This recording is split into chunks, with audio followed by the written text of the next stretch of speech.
महिला हर रात अपने शयन कक्ष के दरवाजे के पीछे एक कुर्सी लगा देती थी, केवल इसलिए ताकि उसका नव विवाहित पति उसकी ओर अवांछित पहल न कर सके। फिर भी उसके सोते ही उसका पति चुपके से शयन कक्ष में दाखिल हो गया। जब तक महिला चौंक कर जागी तब तक उसके पास भागने का कोई मौका नहीं बचा था। उसका पति एक बेरहम सीओ था। जो भी उसका विरोध करता था उसका अंत हमेशा बहुत बुरा होता था। इसी वजह से महिला की छोटी बहन ने उस आदमी से शादी करने से इनकार कर दिया था और बड़ी बहन से उसकी जगह लेने का अनुरोध किया था। जब दोनों पहली बार मिले तो उस आदमी के डर से आसपास के सभी लोग आनन फानन में भाग गए। इस दृश्य को देखकर महिला थोड़ी चिंतित हो गई। आदमी का इरादा ब्लाइंड डेट को बर्बाद करने का था, इसलिए उसने जानबूझकर मांग रखी कि शादी के बाद महिला 24 घंटे उसके लिए उपलब्ध रहे। उसने सोचा था कि महिला सीधे तौर पर इनकार कर देगी, लेकिन उसने केवल उससे पूछा, आप मुझे हर महीने कितना भुगतान करेंगे? आदमी ने अचानक सोचा कि यह महिला उन सभी अन्य महिलाओं से अलग थी जिनसे वह मिला था। उसने उसे हर महीने $30 लाख देने की पेशकश की। महिला ने फैसला किया कि यह आदमी उतना भयानक नहीं था जितना अफवाहों में बताया गया था और वह इतने लाभदायक अवसर को छोड़ना नहीं चाहती थी। उसने इस तयशुदा शादी को एक औपचारिक नौकरी की तरह लिया और बिना किसी झिझक के अपनी सहमति दे दी। इसके तुरंत बाद महिला आदमी को लेने गई। उसने उससे उसका कोट लेने के लिए हाथ आगे बढ़ाया। आदमी ने गलती से सोचा कि वह पैसे मांग रही है, इसलिए उसने $50 लाख वाला एक बैंक कार्ड निकाला और उसे सौंप दिया। उसने उससे कहा कि वह पैसे खुलकर खर्च कर सकती है और यह सुनकर महिला तुरंत बेहद खुश हो गई। उसी पल आदमी ने उसे बताया कि जल्द ही सगाई का भोज आयोजित किया जाएगा और उससे उस अवसर के लिए अच्छे से तैयार होने को कहा। महिला खुशी खुशी सहमत हो गई। कुछ ही समय बाद महिला एक लग्जरी मॉल में खरीदारी करने गई। उसकी छोटी बहन ने उसे महंगे बुटीक में खरीदारी करते हुए देखा और वह तुरंत गुस्से से आग बबूला हो गई। उसने शिकायत करने के लिए तुरंत अपनी माँ को फोन किया। फिर भी उनकी माँ बेपरवाह रही और उसने उन महंगी चीजों को अमीर आदमी की तरफ से मिली भीख से ज्यादा कुछ नहीं माना। माँ ने ताना मारा कि महिला के पास कोई उपयोगी कौशल नहीं है और वह देर सवेर सीईओ को गुस्सा दिलाकर उसके घर से निकाल दी जाएगी। यह सुनकर छोटी बहन शांत हो गई और उसने सगाई की पार्टी में बड़ी बहन को पूरी तरह से शर्मिंदा होते देखने का फैसला किया। सगाई के भोज का दिन जल्दी ही आ गया। आदमी ने महिला को ध्यान से याद दिलाया कि उसकी दादी बहुत सख्त स्वभाव की है और उन्हें खुश करना मुश्किल है। उसने उसे कम से कम बोलने की सलाह दी और महिला ने समझदारी में सिर हिला दिया। उम्मीद के मुताबिक जैसे ही वह आदमी की दादी से मिली, बुजुर्ग महिला ने उसके पारिवारिक पृष्ठभूमि के बारे में तीखे सवाल पूछे। उसी समय उनकी माँ आगे आई और घोषणा की कि महिला के पास कोई शैक्षणिक योग्यता या स्थायी पेशा नहीं है। इसके बाद उसने छोटी बहन को आगे खींचते हुए शेखी बघारी कि उसकी छोटी बेटी कहीं अधिक उत्कृष्ट है और परिवार के व्यावसायिक मामलों को संभालने में सक्षम है। महिला ने अब और चुप रहने से इनकार कर दिया। उसने कहा कि उसका वर्तमान पेशा एक पूर्णकालिक गृहिणी का है और कोई भी पेशा स्वाभाविक रूप से दूसरे से श्रेष्ठ या निम्न नहीं होता है। उसने सालों से अपनी माँ के हाथों जो कुछ भी सहा था वह सब बताना शुरू कर दिया। मेहमान आपस में फुसफुसाने और कानाफूसी करने लगे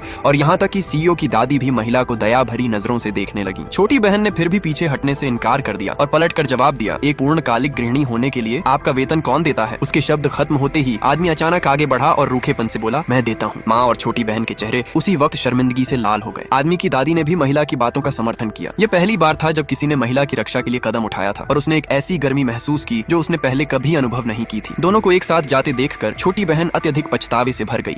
महिला हर रात